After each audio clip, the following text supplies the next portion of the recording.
Hey guys, what we're going to be looking at today is examining real-world context without solutions.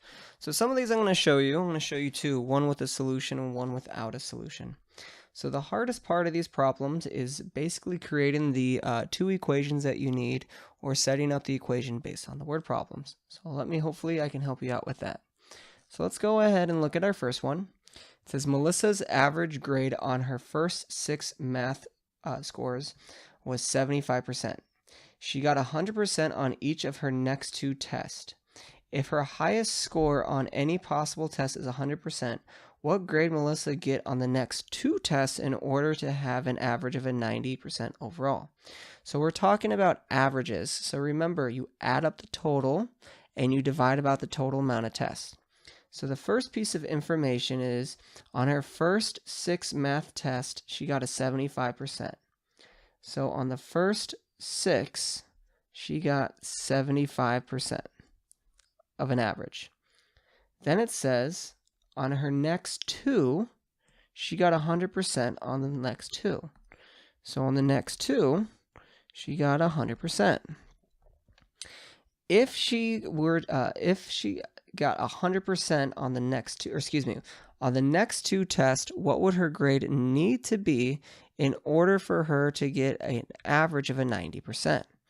So we don't know what her grade is on the next 2 tests. We're trying to figure out what does X need to be in order for her to get a 90%. Now remember, on averages, we take the total amount of test scores she got and we're going to divide it by the total tests she actually took.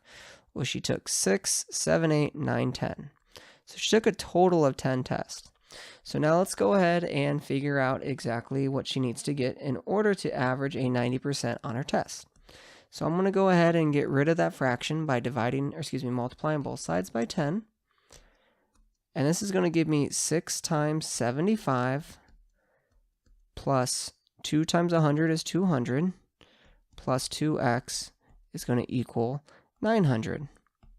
So now what we're going to do is we're going to do 75 times 6, and let's go and bring a calculator for that.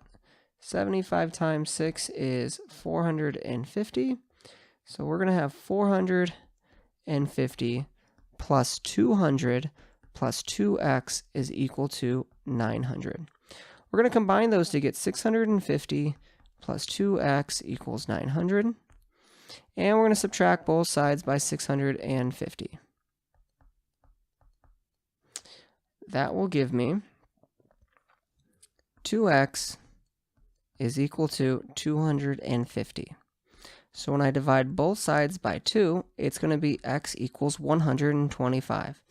That means she needs 125% on the next 2 tests in order to get an average of 90. But remember, it says there's no extra credit. The highest grade she can possibly get is 100 on each test. Therefore, there's no way for her to get a 90% average, so this would be a no solution. All right, so this next one's a little tricky. The H problems in my opinion, tend to be the trickiest ones. So let's go ahead and look at this. In 4 years, Aaron is 4 years less than 3 times Kelly's age. Half of Aaron's age increased by Kelly's age is 2 years more than twice Kelly's age. Find the age of each girl. So I know that's a mouthful and it seems really tricky, but let's just first start identifying who's being compared to who. So Aaron is 4 years less than 3 times Kelly's age. So therefore, Kelly is what everyone's being compared to. So we're going to just write Kelly's age.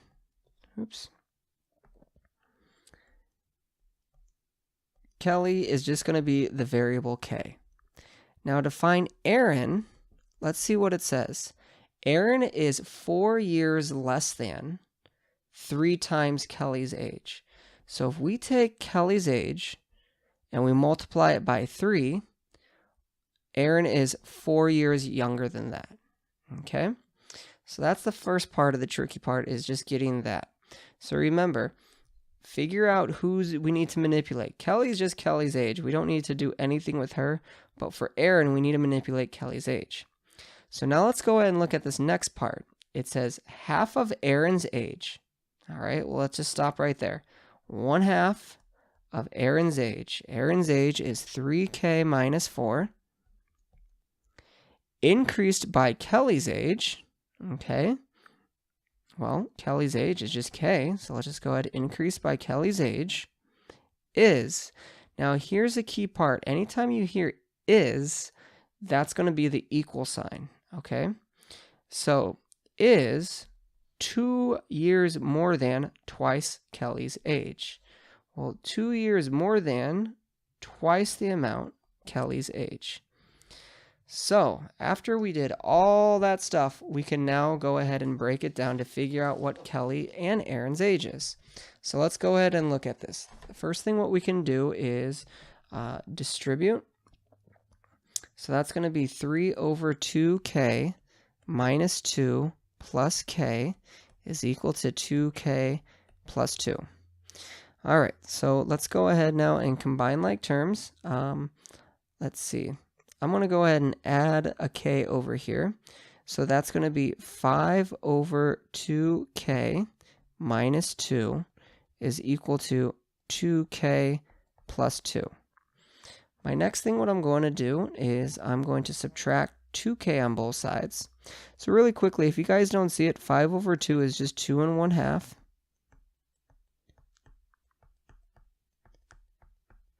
So now what I'm going to do is if I minus 2K on both sides, these are going to cancel, and I'm going to be left with 1/2 K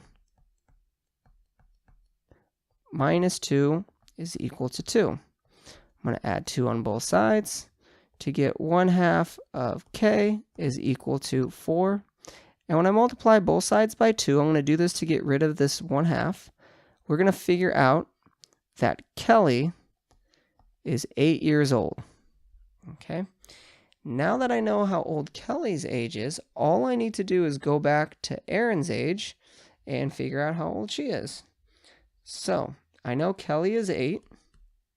And now I'm going to plug in 8 for this K. I'm going to do that in blue. So we're going to have 3 times 8 minus 4 to get 24 minus 4, which equals 20. Therefore, Aaron is 20 years old and Kelly is 8 years old. I know these ones are a little tricky, so if you have any questions, please feel free to email me or your teacher. I hope you guys have a great day.